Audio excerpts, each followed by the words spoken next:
नमस्कार मित्रांनो, अबोली या मालिकेच्या एपिसोडच्या उर्वरित भागामध्ये तो सायको किडनॅपर आता घरात कोणीही नसताना अंकुशला व्हिडिओ कॉल करतो. अंकुशचं लक्ष जातं शेजारीच लॅपटॉप ठेवलेला असतो आणि तो किडनॅपर म्हणतो की ओळखली काही जागा?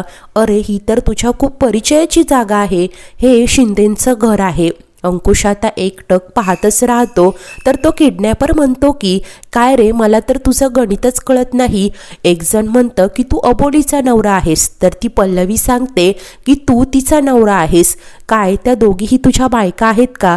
मग कार्तिकीचं काय? आठवली का तुला कार्तिकी? मात्र त्याच्या बोलण्याकडे दुर्लक्ष करत असतो. त्यानंतर तो किडनॅपर सांगतो की तुला माहितीये का, आता शिंदेंच्या घरात कोणीही नाहीये, अख्खं घर माझ्या भरवशावर टाकून गेलेत, मी इथे काहीही करू शकतो.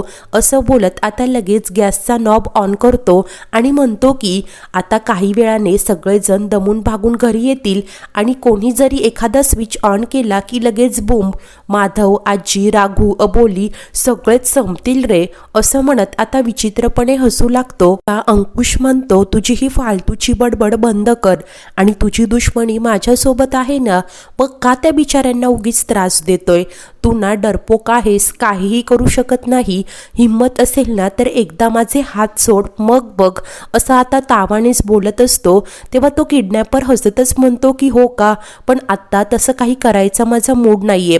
पण काय करू रे, तू म्हणतोय तर हा गॅसचा नॉब मी बंद केला, पण घरात तर मी एकटाच आहे. एखादा बॉम्ब प्लांट करू किंवा 4-5 साप आणून सोडू, काय भारी वाटेल तूच सांग बरं. असं विचारतो. तेव्हा अंकुश पुन्हा म्हणतो की ना एक नंबरचा डरपोक आहेस, हिम्मत असेल तर माझे हात सोड.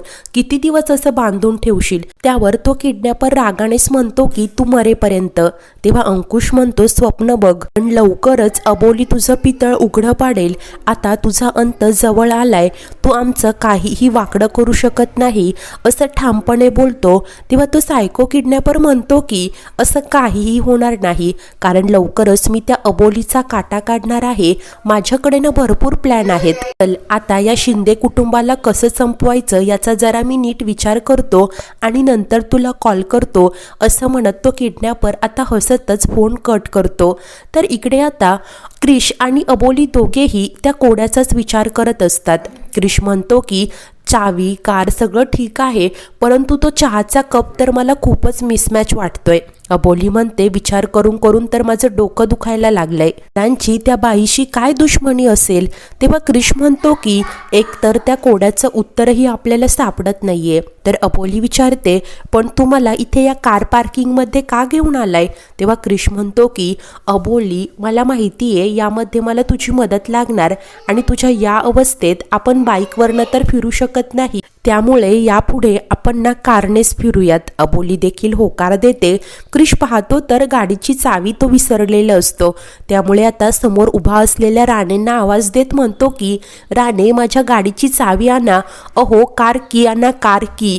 आणि लगेच अबोलीचं क्रिशच्या बोलण्याकडे लक्ष जातं. कार की असं बोलत तिला त्या कोड्यातील चित्र दिसू लागतं. कार टी की, कार्तिकी, कार्तिकी असं लगेच दोघेही उद्गारतात. तर क्रिश म्हणतो अबोली, अगं त्या कोड्याचं उत्तर कार्तिकी आहे. तेव्हा अबोली म्हणते की होय, सरांना कार्तिकीच सांगायचं होतं. तर क्रिश लगेच विचारतो मगाशी तुझे फॉर्म चेक करत होतीस, त्यात तुला कार्तिकी नाव कुठे दिसलंय का? अबोली म्हणते की होय क्रिश, एका ठिकाणी होतं कार्तिकी नाव. क्रिश म्हणतो आता ही कार्तिकीच आपल्याला आपल्या सगळ्या प्रश्नांची उत्तरं देऊ शकेल. तर दुसरीकडे आता तो किडनॅपर परत अंकुश जवळ आलेला असतो.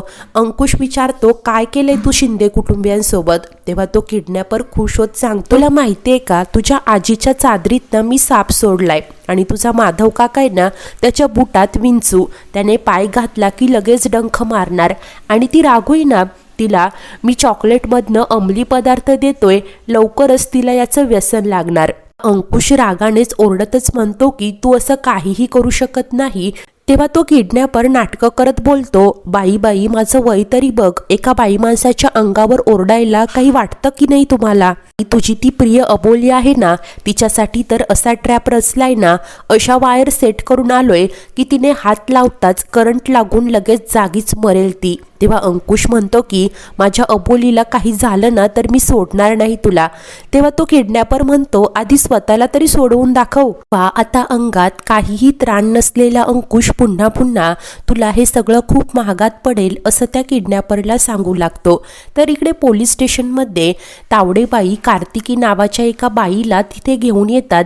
तेव्हा क्रिश आणि अबोली तिला अनेक प्रश्न विचारतात. बोल, तू अंकुश सरांना कुठे लपवले, काय करतेस त्यांच्यासोबत, सरांनी तुला पकडलं, तुला शिक्षा झाली, याचाच बदला घेण्यासाठी हे सगळं करतेस ना, असं त्या बाईला विचारू लागतात. तेव्हा ती बाई म्हणते की नाही, मी असं काहीही केलेलं नाही. तर क्रिश म्हणतो की मला माहिती तुझी मुलं कुठे आहेत, ते पैसे कमवण्यासाठी दुबईला गेलीस असंच सांगितलंय ना त्यांना, जाऊन सगळं काही खरं सांगू का त्यांना, त्यामुळे मुकाट्याने खरं काय ते सांग असं बोलत त्या बाईला दम देतो. तेव्हा कार्तिकी नावाची ही बाई सांगते की नाही, माझ्या मुलांना काहीही सांगू नका, माझ्या हातून चुकून खून झाला होता, त्याचा मला पश्चाताप देखील झाला. अंकुश सरांनी मला पकडलं, मला शिक्षा झाली, परंतु माझ्या मुलांचं काय याची मला खूप काळजी वाटत होती. हे सगळं अंकुश सरांना बोलून दाखवलं. ते माझ्या मुलांना माझ्या नावाने पत्र पाठवतात, त्यांच्या शिक्षणाची जबाबदारी देखील त्यांनी उचलली आहे. आणि मग हे सगळं असं असताना त्या देव माणसाला मी का किडनॅप करेल असं ती बाई सांगते. सगळं ऐकल्यानंतर अबोली मात्र रडायला लागते. तर क्रिश तावडेबाईंना त्या बाईला घेऊन जायला सांगतो. त्यानंतर अबोली म्हणते क्रिश कशावरून या बाई खरंच बोलत असतील. तेव्हा क्रिश म्हणतो की त्यांच्या बोलण्यावरून तरी वाटतंय की त्या खरं सांगताय, पण काळजी करू नकोस, मी पुन्हा उद्या जाऊन चौकशी करेल त्या खरं बोलताय की खोटं, परंतु जर त्या खरं बोलत असेल तर काय. तेव्हा अबोली म्हणते की मग दुसरी कार्तिकी कोण आहे त्याचा शोध आपल्याला घ्यावा लागेल. क्रिश म्हणतो की पण ही कार्तिकी कोण असेल आणि ती अंकुश सरांच्या मागे का लागलीये. तेव्हा अबोली म्हणते याचं उत्तर आता कार्तिकीच देऊ शकेल, ती फार काळ आपल्यापासून लपून नाही राहू शकत, मी लवकरच तिच्या या रहस्यावरून पडदा उठवेल. तर इकडे आता अंकुशला तो किडनॅपर कशा पद्धतीने शिंदे कुटुंबाला संपवण्याच्या गोष्टी करत होता ते सर्व काही आठवत असतं आणि तो म्हणतो की हा उद्या अबोलीला संपवणार अशी धमकी दिलीये, म्हणजे आज त्याने काहीही केलं नाही, नीच माणूस माझ्या इमोशनशी खेळत होता, तो याच्या धमकीला मला लाईटली घेऊन चालणार नाही, याने धमकी दिलीये म्हणजे नक्कीच तो काहीतरी करणार, मला असं शांत बसून चालणार नाही, माझ्याकडे आजचा वेळ आहे. परंतु मी हे अबोलीला कसं सांगू की हा सुमती मावशी बनून तिकडे चाळीत काहीतरी करणार आहे. तशी अबोली हुशार आहे, परंतु ती बेसावध असताना याने जर का काही केलं तर अबोलीला काहीही होता कामा नये. आणि दुसऱ्याच क्षणी त्याच्या मनात विचार येतो की अबोलीला काही होईल की काय, या विचाराने मला का धडकी भरतीये, असं काय नातं आहे आमच्यात, आणि जर असेल तर ते मला आठवत का नाहीये.